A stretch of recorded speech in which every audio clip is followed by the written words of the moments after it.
I'm starting over and I'm older and I'm wiser times 3 years. If you wanna feel your heart, my friend, you know you can always just start again. Every time you feel Yo! What's up, everybody? Welcome to the Living Luppy podcast. I am your host, as always, Luppy. It'd be weird if someone else was hosting the show, being that my name's in it. But, I don't know. That could happen. I don't know. Whatever. Hey, thanks for tuning in to this week's episode of the Living Luppy podcast. I'm sure darn glad you guys are here. Yeah, this is going to be good. If you've never tuned in before, which is possible because we're just on episode 4. So maybe you're just discovering us. And by us, I mean me, let's be honest. But this podcast is about a fat musician trying to lose 200 pounds. So that is the whole premise of the show. I am tired of being overweight. I have struggled with it my whole life. And trying to figure out what I do, why I do what I do, why I do what I do, what I do, when I do what I do, what I do. Did you write that down? Anyway, I'm just trying to figure things out, man. And for sure, I have some issues I'm struggling with. And we're going to talk open and honest about these struggles and see if we can get some answers eventually. So, thanks for being here. Well, every week on the show, I weigh in. And so let's go ahead and just jump in on it and see where we are today.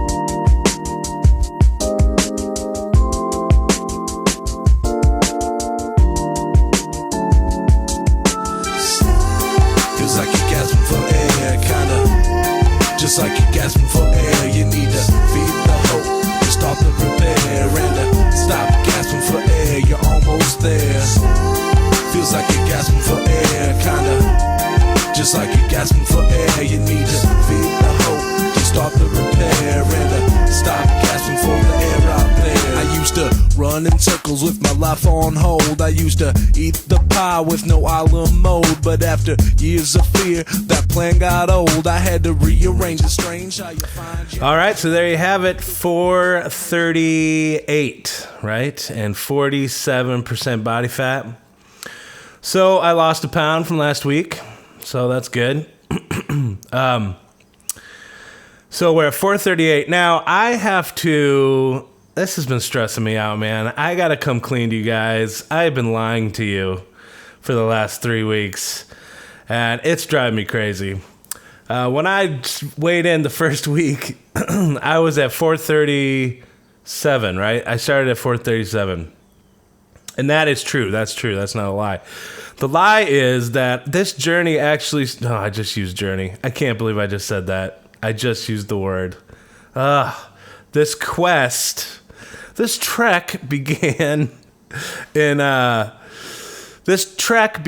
actually back in the beginning of the year, before I started the podcast. And when I weighed in originally, this was January 31st of this year, 2016. I weighed in, I was 454 pounds. So I really started this whole trek at 454 pounds. That started in January, basically February 1st, January 31st. That's when I decided to quit drinking and that I needed to make some changes. February 1st is the day I went to the emergency room and was having really nonstop heart palpitations, just feeling really, really crappy, scared. And I went to the ER and got checked out. And they did all the tests and everything. They really just think it was a withdrawal from alcohol because I just quit, a few days before that. So that says something about alcohol. But yeah, so The truth is, I started this at 454 pounds. Now, I've been saying 437 because that's when I actually started the podcast. So I'd already lost, I can't do the math. What is that? 17 pounds? So, because I was at 437 at that point. Now, this has been stressing me out because my life goals go beyond this podcast. I'm very excited to do this podcast and to tell my story through this podcast. But whether I was doing a podcast or not, I would still be working on these goals, if that makes sense. So I have to come clean and get these numbers right. I've been stressing out about, I really started at 454, but on the podcast, I started on 437. So when I do the podcast, I got to say my goal is 200 pounds to get to 237. But really, my goal is to get to 254 because that's 200 pounds. And so every time I say if I lose 20 pounds, really, I lost 37 pounds. And, I got to remember that in my real life and this on the podcast. It's driving me crazy. So I got to come clean with you guys. You're just going to have to believe me that I started at 454. I didn't video that because I didn't know I was going to be doing this podcast at that point. But I just got to get, for the sake of the numbers and for my own personal goals, I got to get everything lined up the same. So I know that's kind of silly, but it's important to me. And it's important to me that you know that this is all true and that I'm not making any of this up. As far as when I weigh in every week, I want it to be real honest. That's why I always show today's date and all that stuff. So from here on out, you're going to see an actual video of every single weigh-in. But when it comes to putting my total weight loss and stuff at the, for the video podcast, when I put the little numbers on the bottom, and for the audio, just that I tell you what I lost, I want it to be true to what the real trek, quest, voyage has truly been, which is starting at 454. So my original starting weight is 454 pounds. My goal is to lose 200 pounds to get to see how it took me a second to do the math. That's sad. Stay in school, kids. To lose 200 pounds. So my goal is to get to 254 pounds. 254. That is my goal. And I am super, super excited to be on my way. So I have already lost. So what if we're at 238? There's a lot of pressure doing all this math while you people are listening. But okay. So I started at 454, and now today we're at 438. So that is 16 pounds. So I've lost 16 pounds so far, which is good. But obviously I have kind of leveled out at this 438, 439, 437 level. And the reason for that is because I am not eating 100% clean yet. So here's what I've been working on. I've been working on trying to move towards more of a whole food diet, more fruits, vegetables, nuts, seeds. For those of you who don't know, I'm a vegetarian. And I'm a vegetarian who would like to be a vegan, but I have a hard time getting rid of cheese. So right now I'm allowing the cheese. But I am a vegetarian, so it's nuts, seeds, fruits, vegetables, legumes, beans, stuff like that, and some whole grains. So I am trying to adapt this kind of a whole food, non-processed, everything in its natural form diet. That's coming from a place of eating cheese and bread for every meal. Some kind of cheese and some kind of bread. That's what I've been eating for the last month. And then top it all off with a bunch of ice cream at night.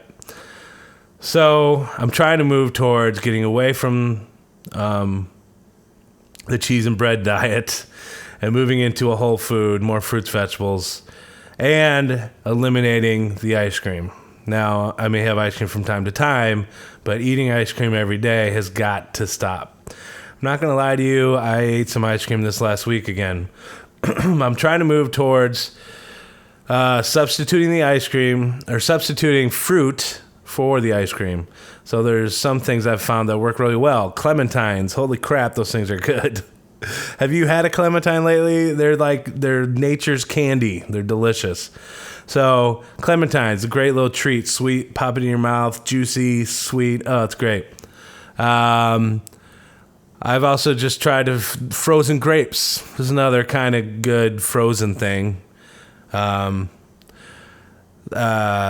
else? Oh, like banana ice cream. You can make this like freeze bananas, and then you mix it with almond milk and some vanilla extract and cinnamon, I think. And you blend that up, and it's like ice cream, but it's just like bananas and almond milk. It's great.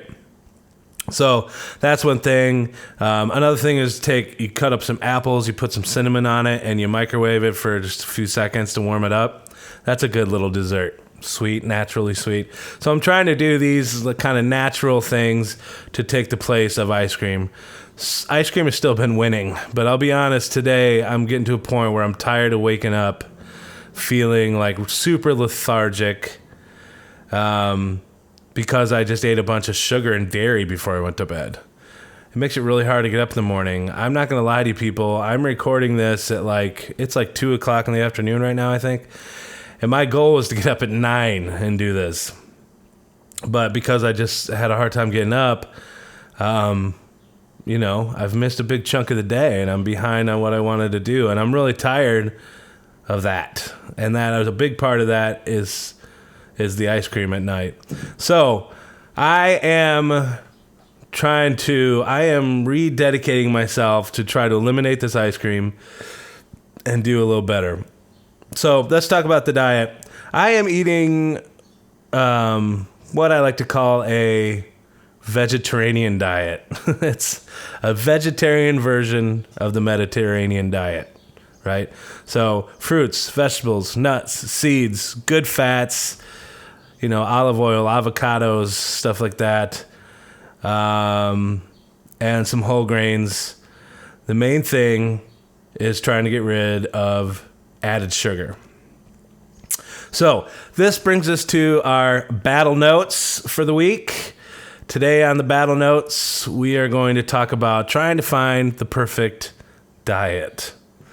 And when I say the word diet, I don't mean like something you go on temporarily.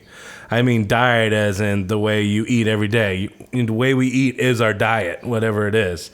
So I'm not talking about going on a diet. I'm talking about finding the right way to eat for you. And this is something I've been really struggling with, thinking about, studying this last week a lot, because there's so much information out there, We all know it. We all get the emails every day that say the five ways to eat less meat or whatever it is for you, like some weird random thing. And I always click and read all those things. I do actually kind of like them, but it's like an oversaturation of information. And that made me sound smart, didn't it? The way I said that. Oversaturation of information. I might call that, might be a good album name, actually. Anyway, oversaturation of information. Okay, so, but there is all this information. Okay, some people say no carbs, right? Low carbs. Carbs are bad for you. Some people say eat carbs, no added sugar. Some people say, eat cow tongue and nothing else. It's confusing and it's stressful. And, I think I do want to talk a minute about carbs. I think our society of recent has become very anti-carb. And the carbs are the enemy. And just eat high protein and no carbs, and you'll lose weight. And I know there's a lot of science that backs that up, and for sure, that is one way to lose some weight, for sure. But being a vegetarian, borderline vegan, it's super hard to reconcile that on a vegan diet. I mean, to do a high protein, no low carb diet, it's just about impossible as a vegetarian. It's not impossible, but you would seriously be eating like 8 things, and that's it, in order to do that. And I don't think that that's necessarily healthy or sustainable either. So as a vegetarian, I've really been trying to figure out, can I do that? How do I eat a high protein diet and low carb, more importantly? I mean, there's protein in everything we eat, but more importantly, cutting out the carbs. And that's a really hard thing to do. Plus, the more I thought about it, I don't think it's the only path. Now, this might get a little controversial because I know everyone is on the anti-carb bandwagon, and I'm not against that. It definitely works. I know there's a lot of science that goes into that, but I don't think that eating some carbs is necessarily just unhealthy. You know what I mean? I think there's different paths. And for me, I mean, okay, so let's think about it historically. Like, a lot of times the argument is that grains and bread and stuff like that and pasta the cavemen didn't eat that, so we weren't created to eat that. That's something that came later as man-made things. But if you look at the history of man, of the history of the agricultural boom or whatever, where at least where we could make bread and make pasta and stuff like that. Well, it's been thousands of years, right, that we've been doing that. Well, we've been doing that for thousands of years, eating bread, eating pasta, eating rice, and the obesity epidemic is really more just the last, 50, 60 years that people have been starting to really become obese. So I don't think carbs are the enemy. What I think the problem is crap fast food, easy food, processed food, not just McDonald's and Taco Bell, but also just packaged processed foods in the grocery store. Stuff that's easy, it's cheap, and it's fast.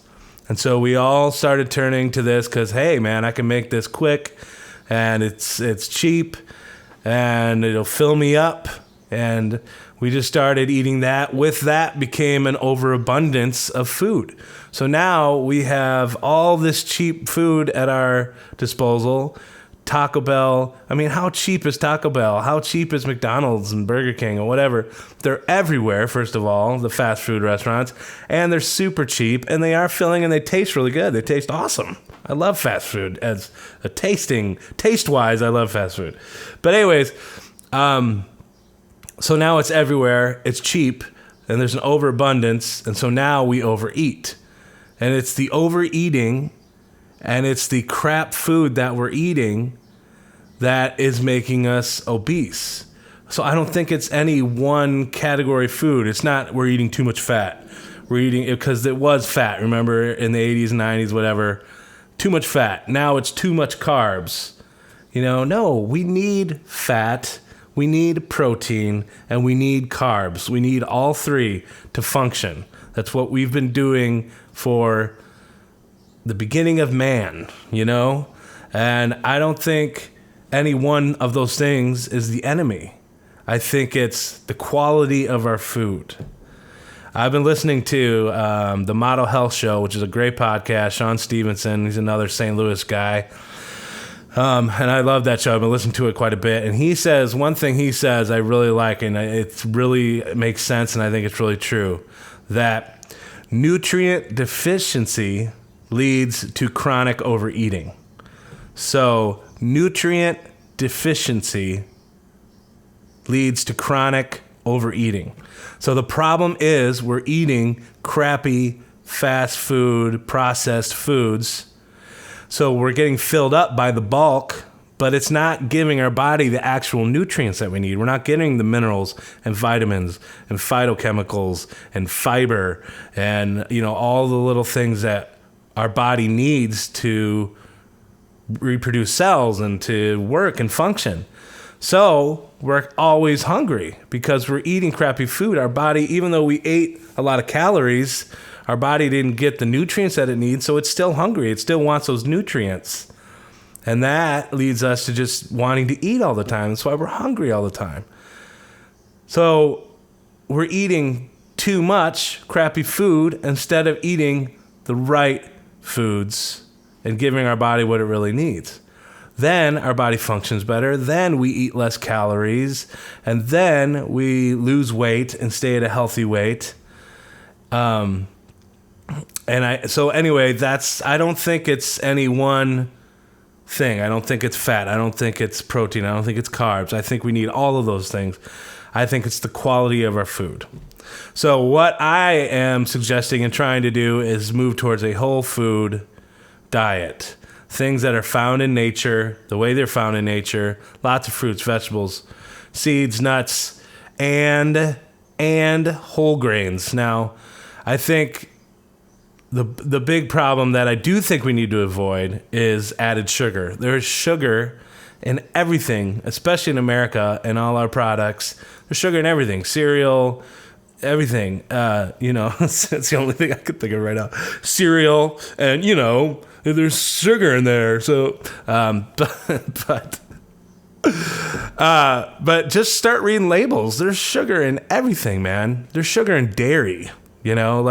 So I think that is more the problem, is we're eating too much sugar and crap food, too much refined sugar. So I want to move towards eating whole grains, not refined processed grains, but whole grains as they're found in nature and then turned into bread bread, pasta, rice. But I want to get off of, ice cream and cakes and treats and cereals and other stuff that has sugar in it.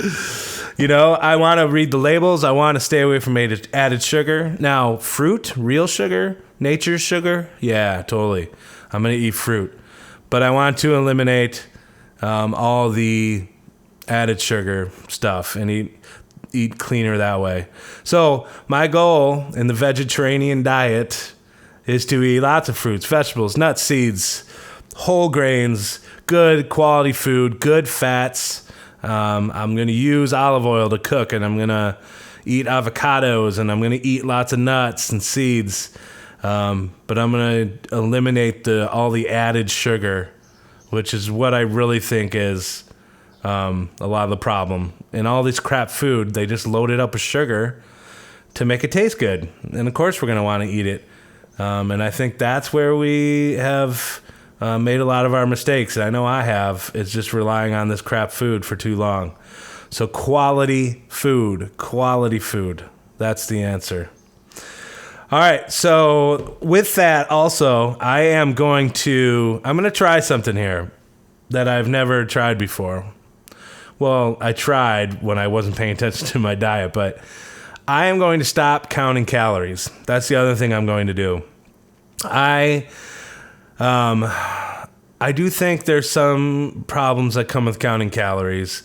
I do really believe in calorie in, calorie out, but I think if we focus too much on that, we're not really paying attention to the quality of our food. We're paying attention to how much can I still eat. So at the end of the day, you have 500 calories left. Well, are you hungry? Well, it doesn't matter. I have 500 calories. I'm going to eat something crappy or whatever. And I think that's wrong. I think what we need to do is listen to our bodies. Eat when you're hungry and pay attention while you're eating to what you're eating. Stop when you're satisfied and go along with your day. And then you eat again a few hours later when you're hungry again.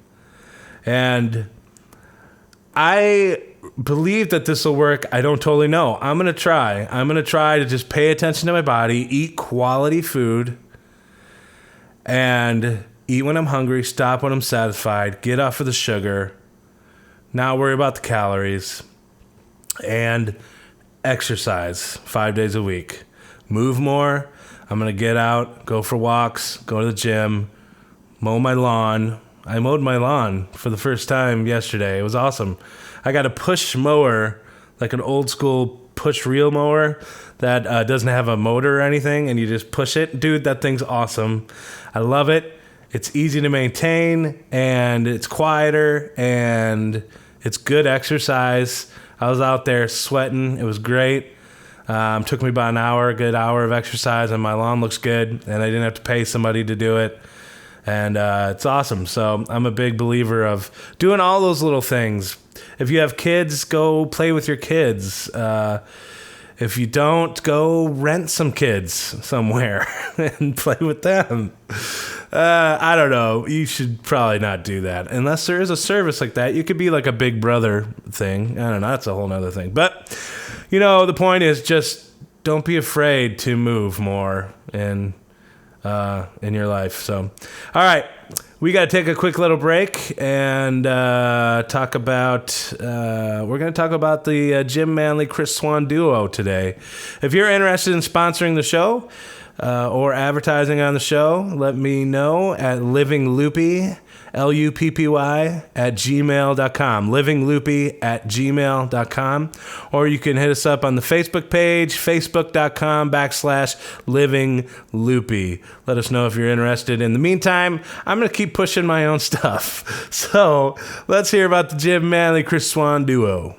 This is the Jim Manley, Chris Swan duo. Mr. Saturday Dance. Heard they crowded the floor.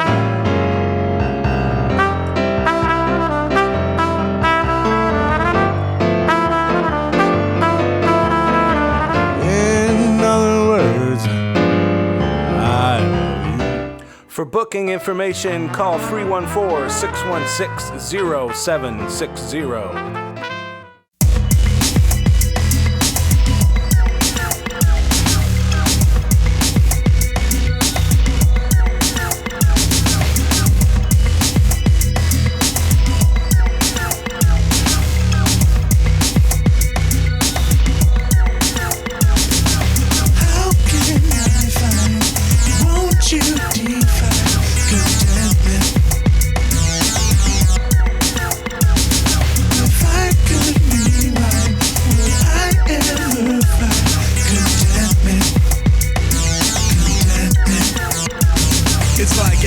Same thing I'm doing again. I run around chasing my... Hey, there's a new catchy tune.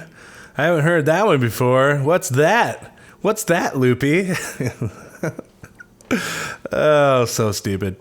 That right there is my song Contentment by yours truly. Every month on the podcast, I feature a new song. So for every episode in that month, we feature one of my songs. Because like I said, I am a musician, and so I like to include a little bit of that in the show too. That right there is my song Contentment. You can find it on iTunes and download it. It's cheap and good entertainment, and you can put it in your playlist. And if you got the last month's song, which was Fireworks, and now you have Contentment, you have two of my songs. You can put two of my songs into your playlist and get revved up when you're in the gym or walking or whatever you're doing. So yeah, thanks for checking that out. Contentment by Luppy on iTunes. All right. Well, welcome back to the Living Luppy podcast. I am sure darn glad you guys are here. We're having a good time chatting it up real nice with myself and all you out there who are listening. Thanks for tuning in, man. I really appreciate it. Again, this last week, I got some more notes from some people on Facebook or just text messages and stuff, just telling me about their kind of struggles and their things they're dealing with. And that's been really nice. Thank you for sharing. I love hearing it. I love hearing that I'm not alone. I'm glad that you know that you're not alone. We all struggle with things, and I'm glad that, maybe this is a place where some of us can come together and talk about it and try to find some answers. And so I really appreciate you reaching out, all of those of you who know who you are. That was hard to say. You know who you are. Thank you for reaching out. I really do appreciate it. Again, please feel free to hit me up, email, Facebook. Let me know, what you're going through. And, yeah, you're not alone. Just remember that. You're not alone. And there's no point in self-loathing and shame. Let's talk about this stuff. Let's be honest about it. And let's fix some things. All right? All right, so it is time now for the health fact of the day. Every week, I go to the interwebs and I pick out a health fact that I see there, and I don't research it at all. I just read it, write it down, and assume it is true. So I don't put any work into this other than a quick search. But I do like to pick things that do seem to make a point and do seem real. So today's health fact is sitting for more than 3 hours a day can cut 2 years off a person's life expectancy. All right? So sitting for more than 3 hours a day can cut 2 years off a person's life expectancy. Now, there's something hard to research. I would like to know how they got those exact numbers. Have we done studies that it's exactly 2 years? That it's, I was going to say 365 times 2. What is that? 700 and... Oh, it hurts. 700 and I'm not 720, 730. Yeah, whatever. You can do the math at home. But I'm sure that's not an exact science is my point. I think it's more the general idea of it. But yes, sitting around, back in the day when we were cavemen, we used to have to move all the time. But now in our new awesome technology-driven lives, we can sit down a lot more, which sometimes is good. You got to relax sometimes. But yeah, sitting around all day definitely is not going to do anything to make you feel better. Definitely not do anything for your health, mental and physical, and definitely not going to improve your quality of life and your length of life. So, and I know this from experience because I definitely went through this last year before I started on this voyage. I definitely sat around a lot all day. I would get up, sleep in, get up, watch TV all day, just sit there, then go to my gigs, then get drunk, then eat crappy food, then sleep for 12 hours, then repeat. It was depressing as crap, and I don't recommend it. But it also led to me gaining a lot of weight back and, a lot of things just medically that weren't good and didn't feel good. So now I know this is a challenge, though, for some people who have jobs like in offices or, they sit in cubicles all day. If you don't have a job or you're digging ditches or, doing something physical, it's really hard to not sit around all day because that's your job, I mean, what are you supposed to do? So that brings us to our challenge of the week.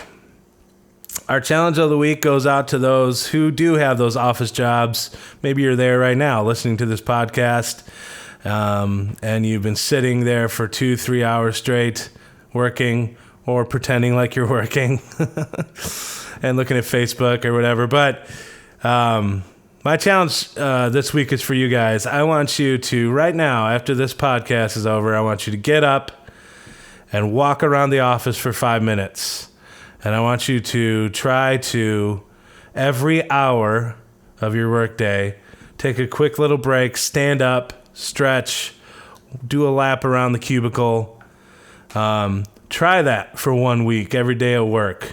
Try to do it at least every couple of hours, if not every hour. Get up and just take a lap.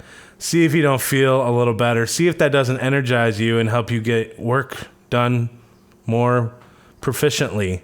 It might just make your whole day a lot better. So that is my challenge to you. Get up and just move a little bit throughout your workday and see if it helps your whole life a whole lot. For those of you who are out there doing physical jobs, kudos. I think that's awesome. I have this secret kind of desire to be a post office worker, a mailman, to actually deliver mail, because I think it's got to be really hard sometimes when it's really hot or if it's raining or if it's snow, there's snow, a lot of snow on the ground or whatever. I think there's got to be those days that are really hard. But what a great job physically to get paid to walk all day, every day. They got to be some of the most fit people on the planet, right? And to be able to do that while you're getting paid, I think that's awesome. I always had this kind of small fantasy where I'd become a mailman just to get in shape and be working, at the same time. I think, I had a job in high school where I was a groundskeeper for a golf course, and that's probably the best shape I've ever been in my life because I was just digging ditches and planting flowers and walking around and running around all day. So I think those kind of jobs are great. If you do that, you're already doing the work. That's awesome. I think when you get home, you deserve to sit down and relax a little bit because that's important too. So kudos to those who are already doing it, but to those who have to sit all day for their job, try to get up and move a little bit this week. All right. Well, that brings us to the end of the show. This is the end of the show. The Living Loopy Podcast. Boom. Something like that. I don't know. Hey, thanks for tuning in. This has been fun for me, and I really appreciate you guys being here. It really is number one. It's for me to check in. It keeps me accountable. It's good for me, and I like talking about this stuff. But number two is also I want it to be for you, not just for me. I want you guys to know that you're not alone and to hear that someone else is struggling maybe with some of the stuff you're struggling with and that we're trying to find some answers. So I really appreciate you guys being here and listening and subscribing. Just so you know, we are on iTunes and Google Play. So go and subscribe on either one of those or both. I'm a big iTunes user, so I subscribe to my own podcast. But there's a lot of great podcasts out there. But go ahead and get on there and subscribe, and then you'll have us there every week. Our new episodes come out every Wednesday at noon. And be sure to check us out on Facebook, facebook.com/Living Loopy. Loopy is Luppy. Twitter is Luppy1, Luppy1. We're on YouTube. Just search Living Loopy Podcast. You'll find us. We're on SoundCloud, soundcloud.com/Living Loopy. But get on Google Play, iTunes, subscribe, and we'll keep in touch. All right. Thanks so much. Just remember, this is going to be a good week. I believe in you. And you can do anything this week. Don't give up on yourself. Love yourself. It's going to be a good week, all right? See you guys next time. Peace.